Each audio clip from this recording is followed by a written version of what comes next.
মাননীয় প্রধানমন্ত্রী, গত কয়েকদিন ধান কাটতে গ্রামে গিয়েছিলাম। হাসিনা বেডির কপালটাই বালা। আমাদের ছোট নদী চলে বাঁকে বাঁকে, বৈশাখ মাসে তার হাঁটু জল থাকে।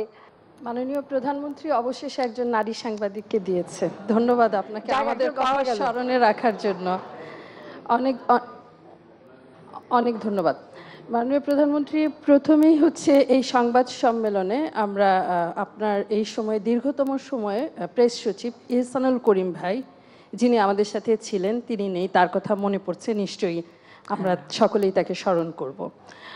দ্বিতীয়ত হচ্ছে মাননীয় প্রধানমন্ত্রী, গত কয়েকদিন ধান কাটতে গ্রামে গিয়েছিলাম। অভূতপূর্ব ফসল হয়েছে। আমার বাড়ি ময়মনসিংহ। কালকেও কৃষকরা ধান কাটছিলেন আর বলছিলেন যে হাসিনা বেডির কপালটাই বালা, এইবার নাকি দেশে অভাব পাইব, এইবার এত ফসল আল্লাহ দিছে যে এই বেডির নামে দেশ চলবো। তো ফসল দারুণ হয়েছে, দারুণ। এবং ধানের দাম এটি কিভাবে সমন্বয় করবেন, একজন শ্রমিক সমান 1 মণ ধান, এটি ছিল গতকালকেরও হিসাব। ফলে কৃষকের এই জায়গায় একটু কপালে ভাঁজ পড়েছে। যদি আপনি কিছু বলেন। মতি আপা আপনার পাশে বসে আছেন। কৃষিতে কি যে বিপ্লব হয়েছে এটা যারা আমরা নিয়মিত গ্রামে যাই আমরা তারা জানি। প্রতিটা জায়গায় ছোট ছোট মেশিনারিজ, এগুলো মতি আপা যখন প্রথমবার দায়িত্ব নিয়েছেন তখন আমরা যেতাম যে সচিবালয়ে উনি সকলকে ডেকে মেশিন দেখতেন। এখন এগুলোর সুফল আমাদের কৃষকরা একদম দারুণভাবে পাচ্ছে। অল্প দামে সেই মেশিন কিনে খুব দ্রুত কাজ হচ্ছে এবং রোদের সাথে পাল্লা দিয়ে ধান শুকানো হচ্ছে। ফলে ধানের দাম এবং একই সাথে আমাদের দেশের সকল মানুষ যেন তাদের সামর্থ্য অনুযায়ী চাল কিনে খেতে পারেন, এটি একটি দারুণ চ্যালেঞ্জ আপনার সামনে, যেটি বারবার আপনি মোকাবেলা করেছেন।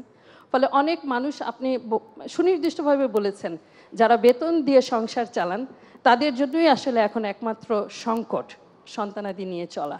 ফলে তাদের জন্য এই সময়ে বাড়তি কিছু বলবেন কিনা। আপনি গতবার আম ট্রেন চালু করেছিলেন, আমের ফলন অনেক ভালো হয়েছিল। এবার দুঃখের খবর, আমের ফলন 4 ভাগের 1 ভাগ হয়েছে। ফলে সেইখানে এই মুহূর্তে সামান্য সেচের দরকার। কৃষকরা আপনার দৃষ্টি আকর্ষণ করেছেন না, একদম ধানের পানি দিতে গিয়ে লোডশেডিংয়ে সময় মতো এই মুহূর্তে যদি পানি দেওয়া যায়, একদম আপনার দৃষ্টি আকর্ষণ করেছেন তারা আপা, যে যদি আপনি একটু বলে দেন ওখানে অগ্রাধিকার ভিত্তিতে আমবাগানগুলোতে যদি এই মুহূর্তে পানি দেওয়া যায় তাহলে হচ্ছে আমাদের যে আম এসেছে এটা বড় গাছে পানি দেবে কিভাবে, শিকড় তো অনেক দূর মাটির নিচ পর্যন্ত যায়। ওরা দেয় আপা, সে শুধু ওরা চাচ্ছে যে বিদ্যুৎটা যেন অগ্রাধিকার ভিত্তিতে একটু দেওয়া হয়। উপরে স্প্রে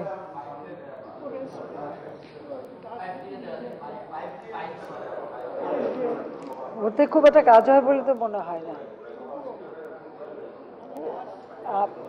এটা এত বড় শিকড়, এত জ্বর, এত নিচে পর্যন্ত গভীর থেকে তারা পানি নিয়ে নেয়। আর বৃষ্টি হলে তখন এবারে আমাদের ইতিমধ্যে কিন্তু হাওরের ধান প্রায় কাটা শেষ। গত পরশু পর্যন্ত আমি জানি 80% ধান কাটা হয়ে গেছে, বাকি তো এতদিন হয়ে যাচ্ছে। আর চলন বিল সহ বিল অঞ্চলেও কিন্তু ধান কাটা খুব দ্রুত চলছে, কারণ এখন তো মেশিনেই খুব বেশি এটা শ্রমিক ভাড়া করতে হচ্ছে না, যেটা যন্ত্রের মাধ্যমে করে ফেলছে। এটা কিন্তু আস্তে আস্তে আমরা কিন্তু যান্ত্রিকীকরণে হাওড় অঞ্চলে 70% আমরা ভর্তুকি দিচ্ছি, আর অন্য যে ক্ষেত্রে 50%। পাশাপাশি আমরা কিন্তু সারের দাম বেশি দামে কিনে কম দামে কিন্তু দিচ্ছি, উন্নত মানের বীজ দিচ্ছি, সব দিক থেকে কৃষক যাতে চাষ করতে পারে সেটা। হ্যাঁ, দামের ব্যাপারে ধানের দামও কিন্তু সুনির্দিষ্ট করে দেওয়া আছে, এটা করে দেওয়া আছে এবং সেটাই থাকবে। আর চালের ব্যাপারে এখন চালের দাম কখনো বাড়ে কখনো কমে। আবার আগে যারা একেবারে মোটা চাল খেত এখন হয়তো তারা মোটা চাল খায় না, একটু মাঝারিটা খায়, তখন আবার ওটার দাম বাড়ে। তো সেখানে কৃষক এটা এই জায়গাটা খুব একটা মানে খুবই একটা সন্ধিক্ষণে থাকা হয়, যেটা হলো দাম যদি বেশি কমে কৃষক তার মানে ফসল ফলানোটা আগ্রহ হারাবে, আর যদি কৃষক ন্যায্য দামটা পায় সে দ্বিগুণ ফসল ফলাবে। আবার দাম বাড়লে পরে যার সুনির্দিষ্ট পয়সা চলে তাদের কিনে খেতে কষ্ট হবে।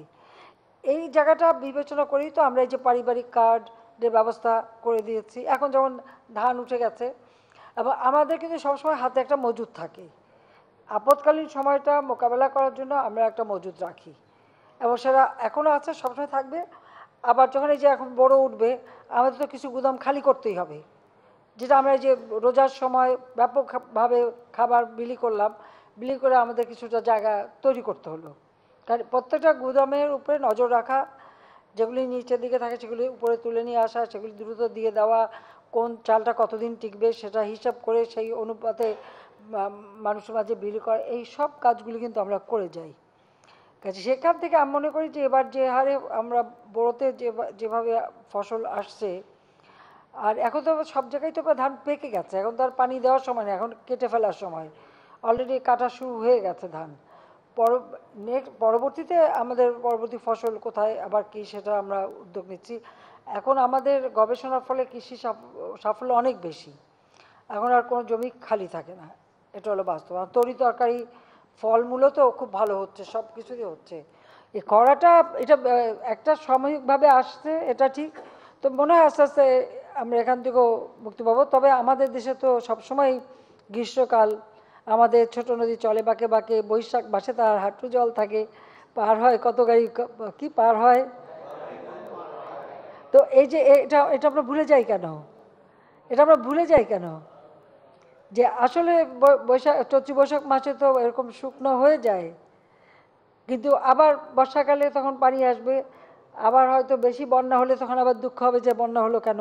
তো আমরা নদী ড্রেজিং করাচ্ছি, খাল টাল ড্রেজিং করাচ্ছি, এমনকি পুকুরগুলি ড্রেজিং করাচ্ছি, আর কিছু তো করে ফেলছে, এখানে তো আমাদের কিছু করার নেই। যেমন এই যে বক্স কালভার্ট করে করে আমাদের বিলগুলি সব একদম দালান কোঠা হয়ে গেছে। তো তাতে পরিবেশও ক্ষতিগ্রস্ত হয়, আবার পানির এটাও কমে যায়। তো যাই হোক, আমরা আমাদের সাধ্যমতো চেষ্টা করে যাচ্ছি সারা বাংলাদেশেই।